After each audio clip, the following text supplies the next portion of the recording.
এই দুটো মেয়েকে যেভাবেই হোক আমাকে শেষ করতে হবে, নাহলে আমার শান্তি নেই। আজকে ওরা দুজনে একসাথে শোবে না? রাইট।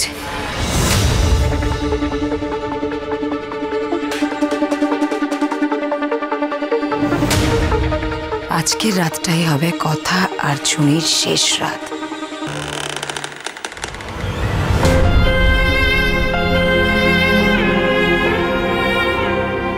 আমি আপনাদের সবার কৃপায় এই গুহবাড়িতে একটা আশ্রয় পেয়ে নিজেকে ধন্য মনে করছিলাম, আর আপনি কেন জড়ালেন বলুন তো আমার জীবনের সাথে আপনার জীবনটাকে?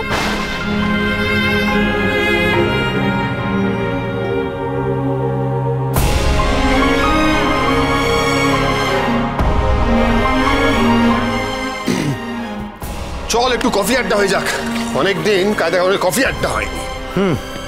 বসবি তো? বস। খুব বড় একটা ভুল করে ফেললাম না রে প্রেটি? একদমই না। তোর মন যদি বলে যেটা তুই করেছিস সেটা ঠিক করেছিস, তাহলে তুই একদম ঠিক করেছিস। Big bro is right. দেখ, প্রত্যেক মানুষের জীবনেই না কিছু ক্রাইসিস থাকে, কিন্তু সেই ক্রাইসিসগুলো কখনো আমাদেরকে ডিফাইন করে না। সেই ক্রাইসিসগুলো থেকে আমরা কিভাবে ডিল করছি সেইটা আমাদেরকে ডিফাইন করে। এই প্র্যাটিকেই ধর না, প্র্যাটির বাবা মানে পিয়ান চলে যাওয়ার পর ও সব সিচুয়েশনই খুব মজা করে দেখে, সব সিচুয়েশনই খুব মজা করে। এটা ওর কোপিং মেকানিজম। আমার সিরিয়াস দুঃখ ব্যাপার আমার ভালো লাগে না, আমি নিতে পারি না। রাইট। আমি যেমন মা বাড়ি ছেড়ে চলে যাওয়ার পর যে রাগ অভিমান মনে জমেছিল, সেখান থেকে হুট করে মেজাজ হারিয়ে ফেলি, একটুতেই রেগে যাই।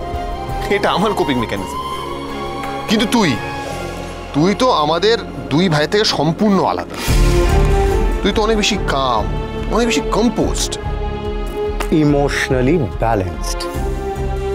দেখ, আমার মনে হয়, ইনফ্যাক্ট আমাদের মনে হয় তুই হঠাৎ করে এই সিদ্ধান্তটা নিয়ে থাকলেও ভালো তো তুই বেসেছিস অনেক দিন ধরে, তাই না? হয়তো বিয়েও করতিস। হ্যাঁ, সেটা অবশ্য আমাকে বলার প্রয়োজন মনে করিসনি, সেটা একটা আলাদা ব্যাপার। তো হ্যাঁ, মানে করতিস তো, মানে গ্র্যাজুয়ালি একটু সময় নিয়ে তুই বিয়েটা করতিস, সেটা দুম করে হয়ে গেছে, ব্যাস এই। আর মেজো মিমিয়ার কথা যদি বলিস, তাহলে মেজো মিমিয়া আস্তে আস্তে মেল্ট হয়ে যাবে, দেখিস বরফ গলবেই।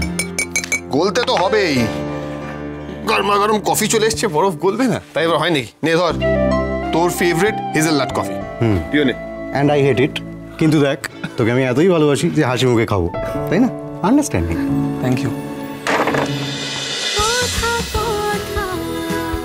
কথা সোম থেকে রবি প্রতিদিন সন্ধ্যে ৭টায় স্টার জলসায় ও ডিজনি প্লাস হটস্টারে।